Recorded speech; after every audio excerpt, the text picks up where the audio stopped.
Belum lagi kemarin Bang Minola bilang speak up aja kalau berani soal alasan pernikahan. Saya menjunjung tinggi yang namanya privacy klien ya. Kalau itu memang dimintakan oleh klien baru saya akan sampaikan.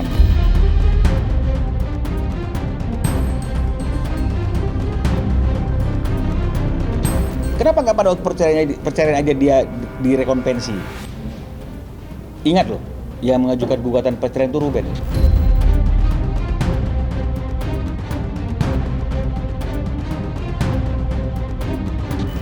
Itu akan dibuka sendiri oleh klien kami. Ya, silakan tanya ke klien kami nanti. Ya, sewaktu yang pas, yang tepat, karena anak-anaknya sekarang belum dewasa.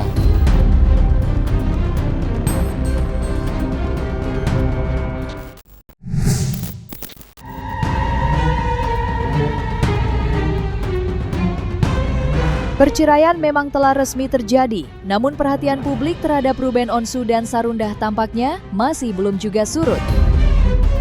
Berbagai komentar hingga spekulasi terus bermunculan di media sosial, termasuk tudingan yang menyebut Sarundah sengaja membatasi pertemuan antara Ruben dan anak-anak mereka.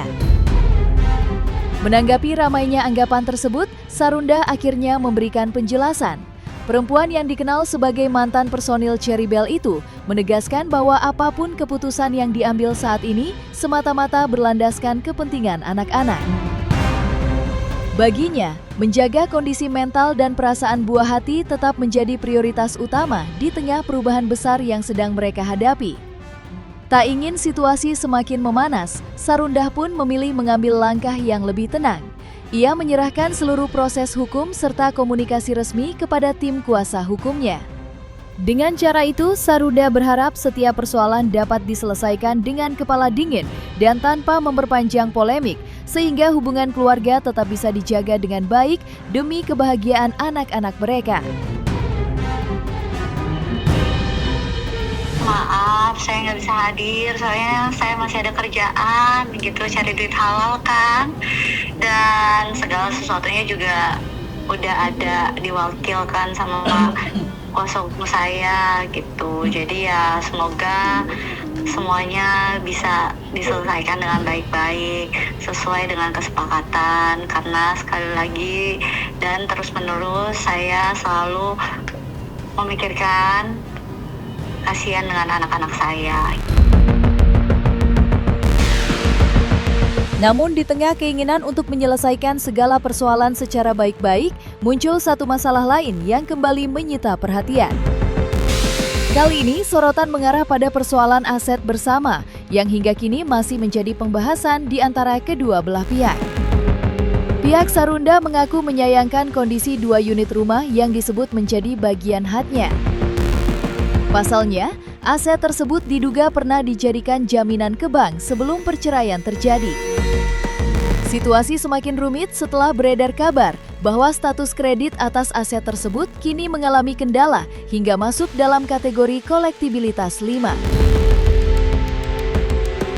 Bukan hanya properti, sejumlah aset bergerak yang selama ini menjadi fasilitas keluarga juga disebut belum sepenuhnya lepas dari ikatan jaminan perbankan.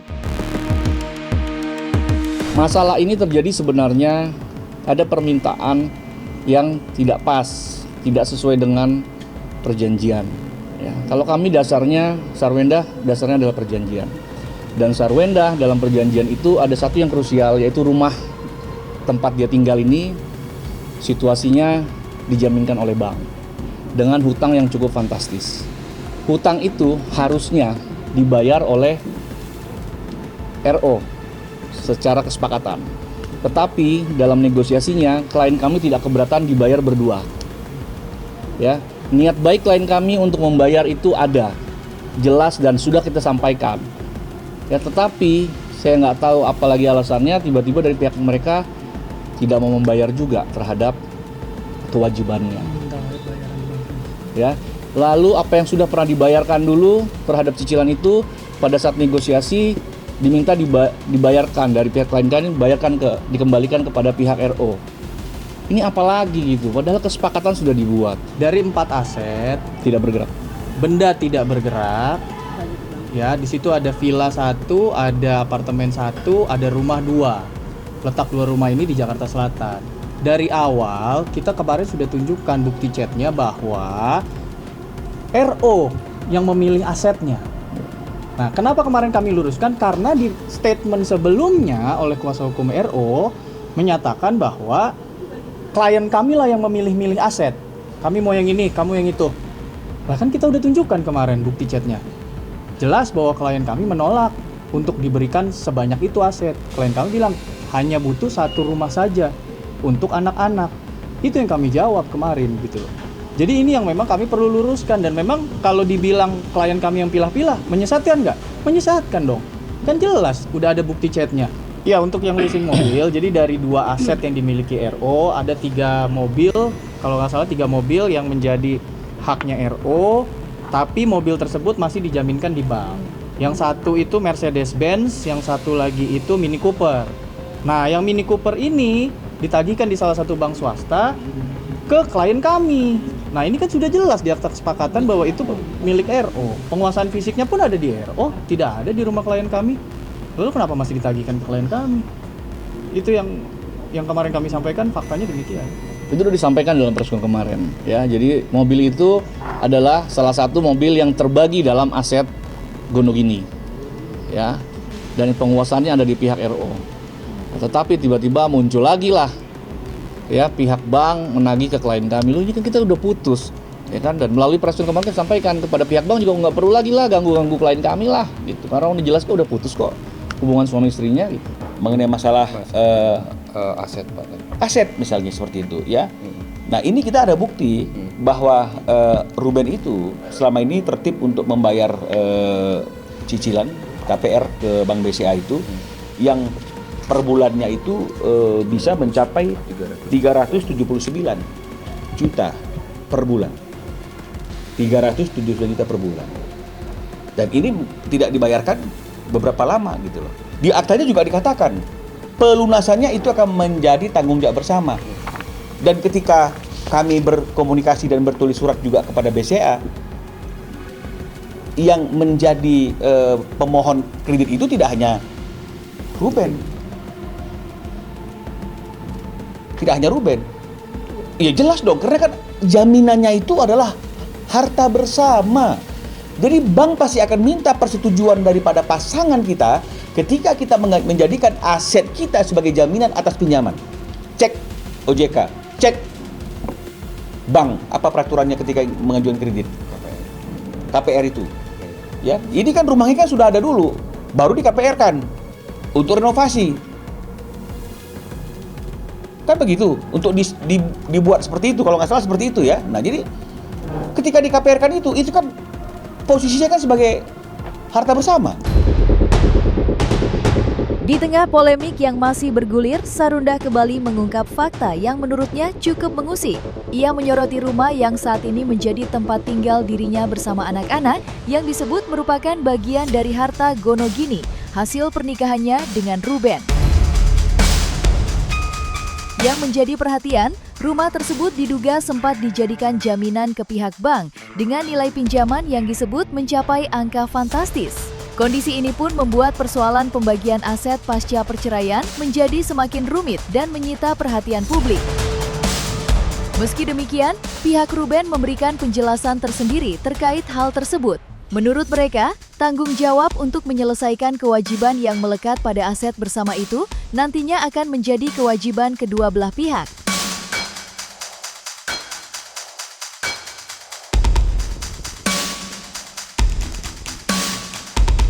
Nggak akan mau dong memberikan pinjaman dan mengambil jaminan rumah yang notabene itu adalah harta bersama tanpa persetujuan daripada pasangannya. Itu hukum. Jadi di sini bukan bicara masalah benar salah, menang kalah. Tapi kita bicara mengenai masalah itulah faktanya.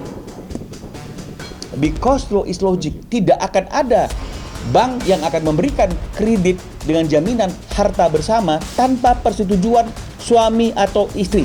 Nah, sekarang kalau misalnya kemudian ada keterlambatan pembayaran, masih tidak terlambat kan? Kalau kita misalnya duduk bareng, seperti yang tadi saya katakan, polanya aset yang tidak dibebani kewajiban itu dibagi dulu, baru yang masih ada kewajiban diselesaikan bersama-sama, baru dibagi lagi. Fair nggak? Tapi karena memang dari sananya itu dia mau objek kekayaannya itu yang menjadi bagian dia, Cilandak yang mewah itu, misalnya seperti itu, patut diduga seperti itu. Saya juga nggak ngerti apa pertimbangannya, ya. Jadi ya kalau misalnya ada kondisi yang seperti ini harusnya ya diselesaikan. Nggak perlu kita artinya sharing ke fans kita atau membuat akhirnya itu menjadi konsumsi publik. Tinggal hubungi aja bagaimana cara solusinya. Pasti kita akan bayarkan. Nah kalau misalnya ada kata-kata misalnya akan di take over, loh, kita tidak pernah menawarkan kewajiban itu untuk di take over oleh S. Tapi kalau misalnya kemudian S kuasa hukumnya datang ke kita menjajaki kemungkinan jika kewajiban itu di take over, itu persoalannya kan, di take over oleh dia. Ya silakan saja kalau memang mau di take over kewajibannya. Toh memang itu adalah harusnya memang harta bersama, tanggung jawab bersama. Kalau ada sisa kewajiban yang memang you harus selesaikan dan lu mau take over dan itu menjadi bagian yang kau minta, ya nggak ada masalah. Ya karena Ruben sudah melihat ada gelagat, khawatir rumah yang menjadi harta bersama ini diklaim adalah harta yang bukan menjadi harta bersama. Yang akhirnya ini bisa membuat Ruben khawatir anak-anak yang ada dalam pengasuhan ibunya berpikir bahwa ayahnya nggak buat apa-apa, ayahnya nggak memberikan apa-apa. Bahkan rumah itu pun ayahnya nggak ada andilnya. Itulah makanya muncul kita hitung-hitungan.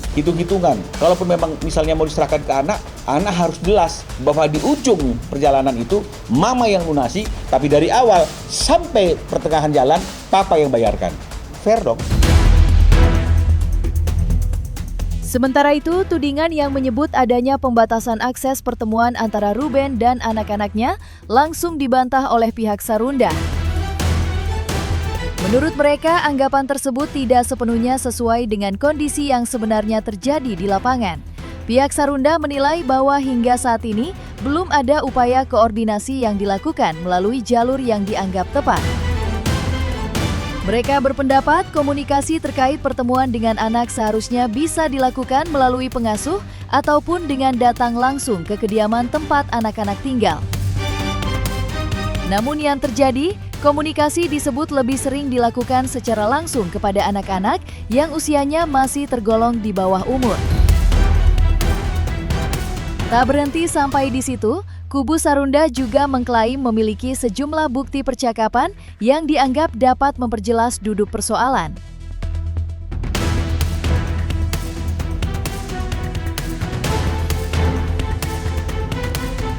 Jadi sekali lagi, klien kami tidak mengeluh apapun, klien kami hanya menceritakan apa adanya. Ya. Terkait soal anak, disampaikan tadi sama teman-teman media bahwa RO sudah chat anaknya, tapi sebulan tidak dibalas. Sekarang sederhana lah, yang di-chat itu harusnya selain anaknya siapa? Ibunya dong.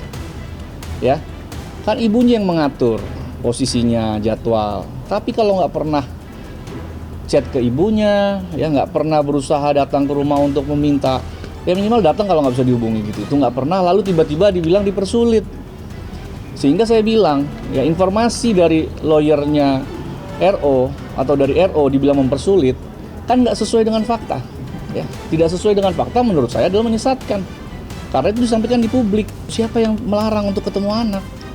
Datang dulu, WA ibunya, ya kan? Ini kan WA-nya langsung ke anak ya. Tadi teman-teman media nih ya kan bilangnya bahwa RO WA ke anaknya sebulan kemudian baru dibales. Terus sekarang yang salah siapa? Ya WA lah tuh ibunya dong itu. Ya, ada nggak coba tunjukin WA ke ibunya nggak dibales? Saya yakin hari ini jam ini di WA ibunya, hari itu juga langsung dibalas sama ibunya. Mau seperti apa, mau ketemu di mana, jadwalnya AB, itu kan namanya koordinasi. Jadi belum dilakukan koordinasi itu langsung berkoar bahwa dipersulit.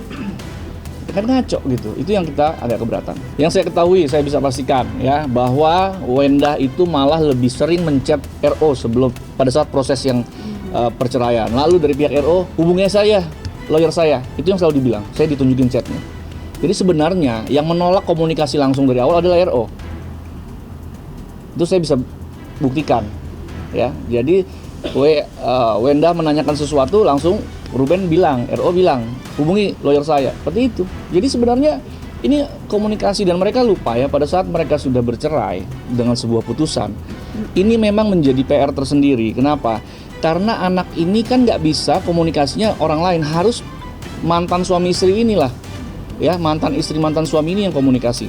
Kalau mantan bapak mantan ibu kan nggak ada, ya jadi harus sama dan komunikasinya harus antar mereka. Ya kalau dari mereka juga nggak komunikasi ya susah. Ruben Onsu itu mengalami kesulitan untuk bertemu dengan anaknya. Dan kalau kita merujuk kepada perjanjian Akta 39 itu, di situ dikatakan bahwa ada waktu di mana anak ini 2-3 hari dalam seminggu untuk bertemu dan berkumpul dengan ayahnya. Nah, kalau seorang anak di bawah umur itu berada dalam kekuasaan ibunya, tinggal bersama dengan ibunya, lalu bagaimana mekanismenya? Bagaimana mekanismenya anak ini bisa datang berkumpul menemui ayahnya 2-3 hari? Ya. Oh, dilakukan komunikasi. Bukankah itu yang dilakukan Ruben selama ini? Ini ada bukti-bukti chat, ya nanti boleh di close up ini karena sudah didetailkan oleh Ruben. Bukti-bukti chat bagaimana rumitnya, bagaimana sulitnya dengan retorika kata-kata yang kemudian kita ngomongin anak tapi dilarikan ke masalah nafkah begitu ya di sini ya, masalah rumah. Ya jadi artinya tidak pernah pembicaraan Ruben yang berkaitan dengan masalah anak seperti apa itu ditanggapi dengan satu pembahasan yang clear. Di balik ramainya perbincangan soal perceraian mereka, publik rupanya masih menyimpan rasa penasaran yang besar. Banyak yang bertanya-tanya, apa sebenarnya yang terjadi hingga rumah tangga Ruben dan Sarunda yang selama ini terlihat begitu kompak dan harmonis, akhirnya harus berakhir di tengah jalan. Sejumlah spekulasi memang terus bermunculan.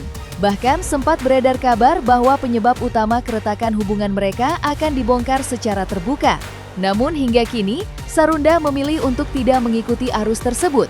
Ia memutuskan menyimpan rapat-rapat kisah yang menjadi bagian dari kehidupan pribadinya. Keputusan itu bukan tanpa alasan.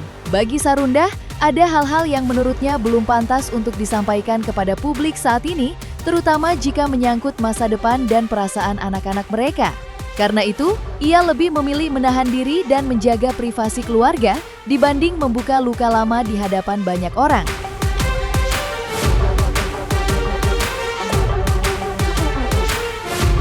Belum lagi kemarin Bang Minola bilang speak up aja kalau berani soal alasan pernikahan. Saya menjunjung tinggi yang namanya privacy klien ya. Kalau itu memang dimintakan oleh klien baru saya akan sampaikan ya, meskipun saya sudah tahu faktanya semua. Dan itu buat saya, seorang ibu diperlakukan itu, seorang perempuan diperlakukan seperti itu, menurut saya ya, itu hanya orang-orang yang kuat aja yang bisa tahan. Itu akan dibuka sendiri oleh klien kami. Ya, silakan tanya ke klien kami nanti. Ya, sewaktu yang pas, yang tepat, karena anak-anaknya sekarang belum dewasa, sehingga itu yang dijaga sama klien kami. Ya, pada saat anak-anaknya dewasa sudah bisa diberi pengertian, itu akan disampaikan ke publik juga.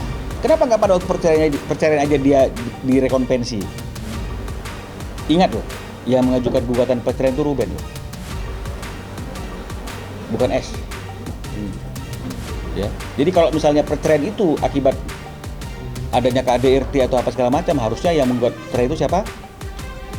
Ini yang menggugat itu Ruben.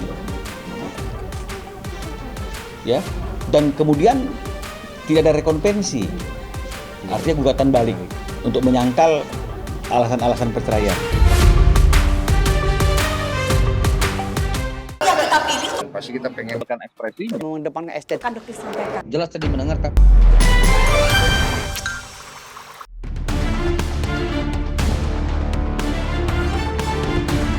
Dan jangan lupa untuk like, subscribe dan juga share channel YouTube Cumi Cumi.